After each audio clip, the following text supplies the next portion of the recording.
to understand all the chaos in the world,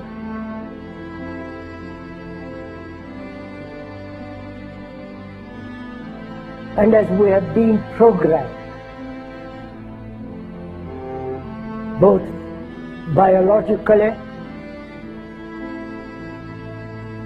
physically, programmed mentally, intellectually, one must be aware of this being programmed like a computer. The Quran says you are busy piling up, calculating, developing your careers, your money, your occupation, your wealth, until you visit the graves. Think about it. When was the last time that you went to a funeral? What was the demeanor? Were the people cracking jokes? Were they dancing? Were they clapping and singing songs?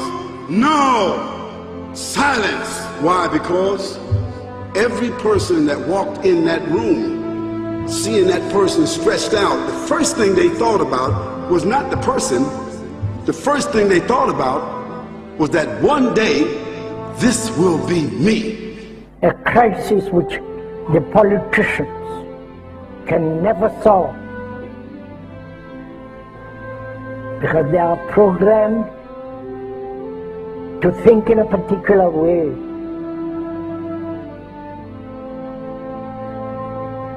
Nor the scientists can solve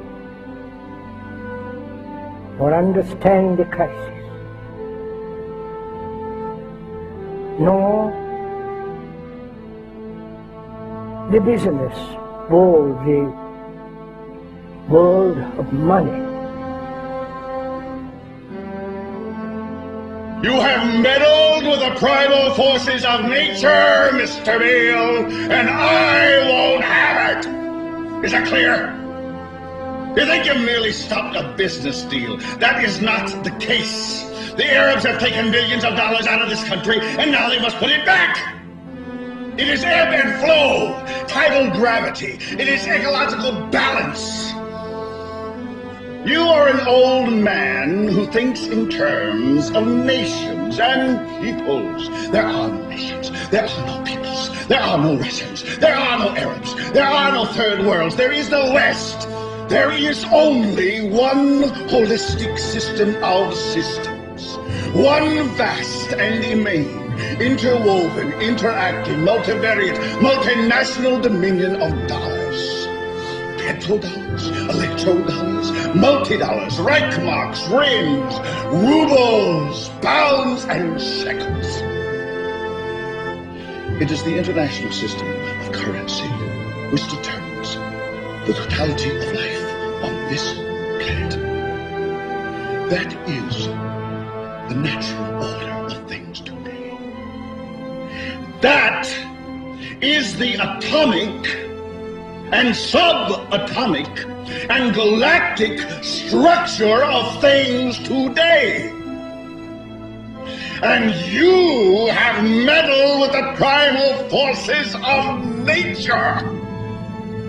And you will atone. So Allah said, Al-Hakum al-Takathur. All of us, all of you are engaged in running your mouths, doing your business, multiplying, buying houses, cars, business, whatever you're doing. And when you're told about God, religion, life, morality, you're saying, look, I ain't got no time for that. I ain't got no time for that. I don't want to hear that. See how arrogant people can be until they visit the funeral house.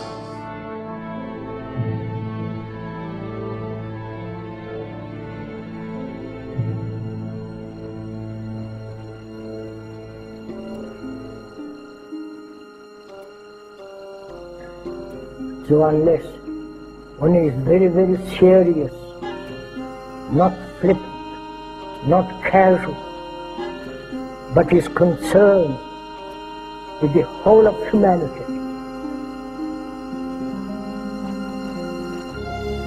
And to understand this human behavior, human thought that has brought us all to this point. And you say to yourself, is that it? I mean, 50, 60 years, scraping, struggling, scheming, lying, stealing, fornicating, jumping up and down, begging, working, and this is the end of it?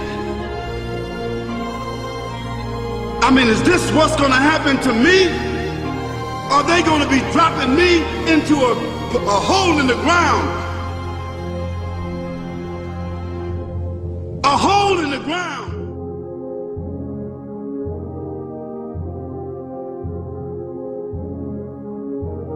I disagree with you on Israel, but in what way? You're not a supporter. I hope Israel flourishes. I just don't think it's worth an American life or an American dollar.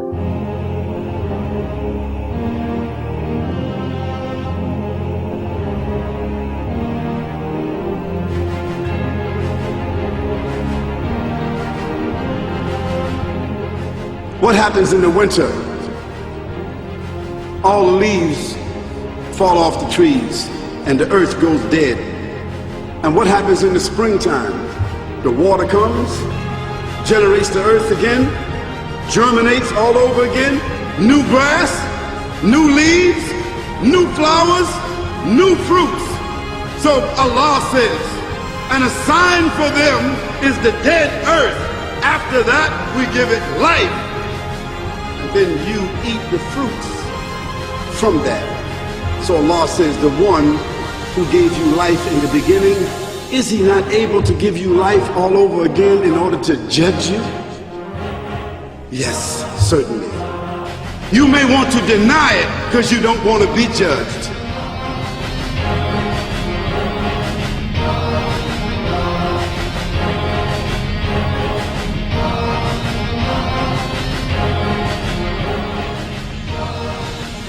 And we say, and to us this living, which is misery, is we accept. If we didn't accept this existence as misery, then life and death are the same movement. Like love, death, and living are one. One must totally die to find what love is.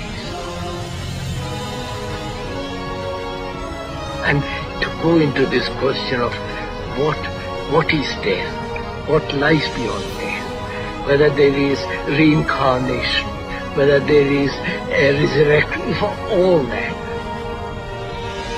becomes rather meaningless if you don't know how to live. We now are a nation known to start war. We feel compelled because of our insecurity that we have to go over and attack these countries to maintain our empire. We have over 700 bases, we're in 130 countries, and we're talking about bombing Iran.